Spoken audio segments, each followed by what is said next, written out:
Hello बच्चों, कैसे हो आप लोग। आशा करता हूँ अच्छे हैं आप लोग। परेशान तो खैर आप भी हैं, क्योंकि मैं कल वीडियोज में कमेंट देख रहा था तो उसमें मुझे काफी मतलब कि ऐसे कमेंट दिखाई दे रहे हैं।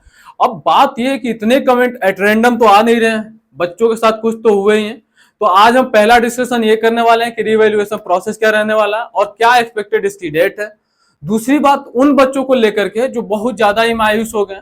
जैसे कुछ बच्चों का ऐसा कमेंट आ रहा, 3-3 सब्जेक्टों में कंपार्टमेंट है। इवन हमारे यहाँ भी कुछ क्वायरी आई थी पेरेंट्स की कि बच्चे तीनों में कंपार्टमेंट लग गया, आप क्या करना है उसके लिए।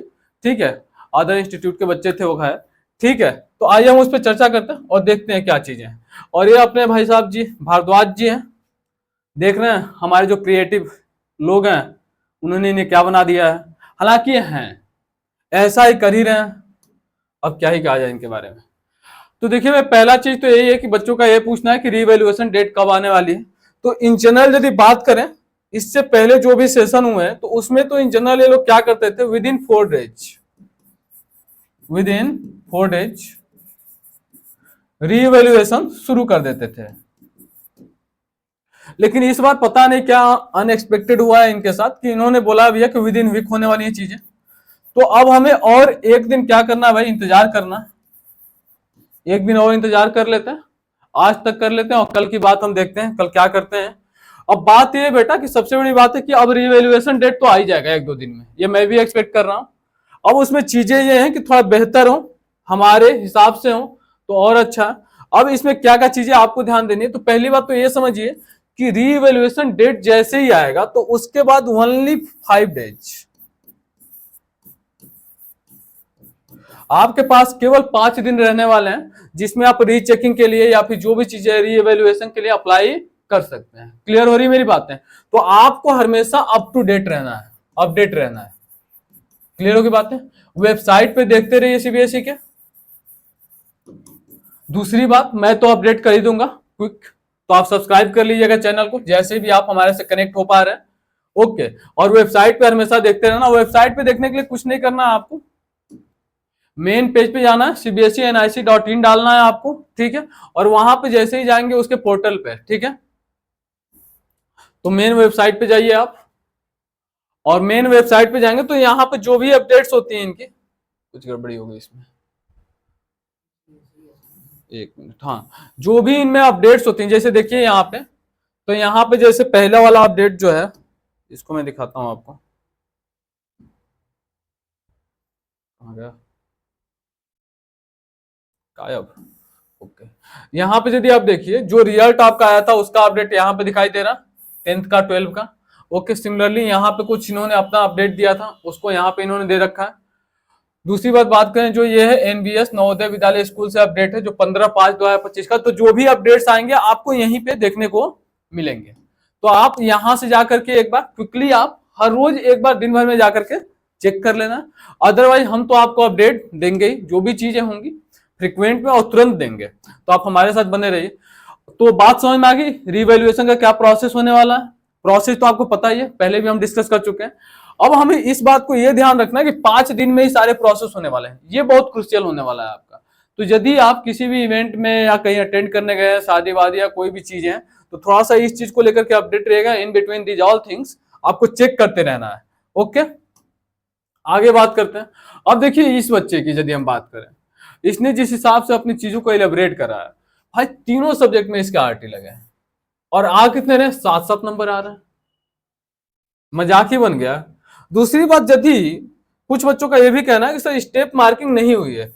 पहली बात तो ये है भाई सीबीएसई से रिक्वेस्ट कि यदि स्टेप मार्किंग तुम कर नहीं पा रहे हो, स्टेप मार्किंग तुम कर नहीं पा रहे हो, तो भाई ये बताओ तुम सब्जेक्टिव पेपर क्यों ले रहे हो। सब्जेक्टिव पेपर लेने का तो कोई सेंस ही नहीं बनता। फिर तुम ऑब्जेक्टिव ही लो ना पूरा। जब तुम्हें केवल आंसर ही सही चाहिए तो एट लास्ट देखो तुम। अब ये बच्चा परेशान है क्योंकि भाई इसको कराना है नीट के लिए काउंसलिंग। अब जब 12वीं क्लियर नहीं होगी तो वो कहां से काउंसलिंग करा पाएगा। एक तो भसड़ नीट ने अलग मचा रखी है और तुमने अलग मचा रखा है। और तुम चाहते हो देश भैया बहुत बढ़िया रहे, सुधरता रहे, विकास करे, डेवलप करे, लोग अच्छे बन क्यों नहीं रहे। इनका देखो भाई, अमृता जी का यहाँ पे इसमें क्या, एक कैसे बोल के। अब यहाँ पे यदि बात करें तो आप कुछ दिन पहले यूट्यूब पे वीडियो देखे होंगे भारद्वाज जी के, वो सिंपल से ये बात करें, मार्क्स नॉट मैटर। कमाल की बात है भाई, कैसे आप पहुंचे वहां तक, बिना नंबर के पहुंच गए क्या? आप वहां तक कैसे पहुंच गए? फ्री की डिग्रियां मिल रही थी क्या कहीं आपको? इतनी सारी डिग्रियां हैं आपके पास, वो कैसे मिल गई भाई? बिना नंबर की चीजें हो जाती हैं क्या भाई? हर एक जॉब के लिए गेट पास है ये, बिना इसके ना कोई फॉर्म अप्लाई कर सकते हो ना ही कुछ कर सकते हो आप। इनबिल्ट टैलेंट बाद में देखा जाएगा, पहले आपके डॉक्यूमेंट ही देखे जाएंगे। और डॉक्यूमेंट देखते ना, जब बच्चे का दिखाई देता है ना कि 45% है, तो सामने वाले की आंखें ना ऐसे हो जाती तुरंत, एक नीचे हो जाती हैं, और आपको लग रहा है कि मार्क्स मैटर ही नहीं करते। कमाल की बातें चल रही भारद्वाज जी। ऐसे ही भाई मिले जुले सभी बच्चों के अलग अलग अपने अपने कमेंट्स आ रहे थे, जिसमें ये बच्चा है जिसने अपना व्याख्या किया, साइंस में उसके इतने हैं, हिंदी में इतने, एसएसटी में इतने, इंग्लिश में इतने, आईटी में इतने, बट मैथ्स में इनको 39 ही दिया गया। और मैथ में 39 में यदि बात करें तो 20 नंबर तो इनके क्या रहे होंगे, प्रैक्टिकल वाले ही रहे होंगे। और यदि बच्चा इतना होशियार है, साइंस में 77 तक पहुंचा है, तो भाई साइंस में यदि वो मैथ को अप्लाई कर पा रहा है, तो ऑब्वियस सी बात है मैथ में वो अप्लाई कर पाएगा मैथ के कंसेप्ट को, इस बात से कोई डिनाई नहीं कर सकता।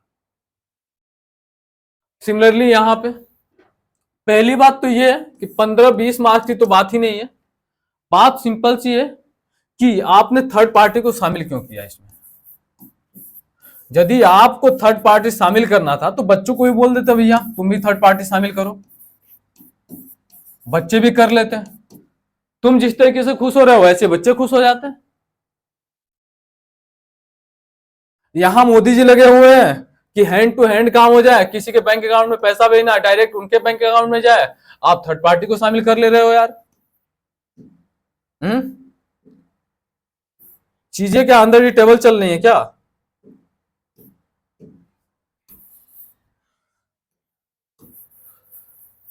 तो बात यही है।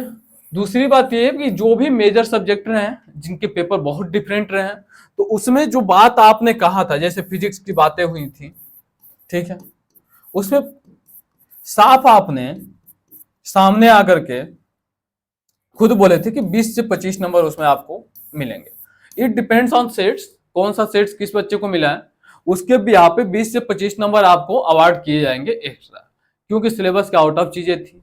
दूसरी बात ये है भाई, स्टेप मार्किंग हो क्यों नहीं रही है, क्योंकि सभी बच्चों को लग रहा है ना यार, एक को लगे तो समझ में आता है, एक के साथ अनहोनी हो तो समझ में आता है। 10 बच्चे टैलेंटेड, 10 के साथ हो गया कुछ ना कुछ उल्टा सीधा। 10th क्लास में मैथ वाले सबसे ज्यादा मारे फिर रहे हैं, पता नहीं क्या सिस्टम चल रहा है। तो हमारा रिक्वेस्ट सिंपल सा यही है भारद्वाज जी से। पहली बात तो हमने जो बात किया था उसको फिर मैं दोहराता हूं कि कॉपी की जो रीवैल्यूएशन का प्रोसेस है उसमें जो पैसे लगने वाले हैं उसको थोड़ा सा मिनिमाइज करें आप। दूसरी बात, रीवैल्यूएशन डेट लॉन्च करें फटाफट, जितना जल्दी हो सकता है ओपन करें उसको। और तीसरी बात यह है कि हो सके, क्योंकि वेबसाइट तो बहुत ज्यादा आपकी बिजी रहने वाली है, तो 5 दिन से जो 5 दिन हमेशा मिलता है बच्चों को रीवैल्यूएशन के लिए, रीचेकिंग के लिए डालने के लिए, उसके ड्यूरेशन को थोड़ा सा बढ़ाएं, 8 दिन कम से कम करें, ठीक है, या फिर 1 वीक करें, ताकि आसानी से बच्चे अपना इस चीज को रीवैल्यूएट करा पाए दूसरी जगहों पे जाकर के, और उसके बाद रीवैल्यूएशन के लिए डाल सकें और उसके बाद प्रोसेस कर सकें। Okay, thank you, bye.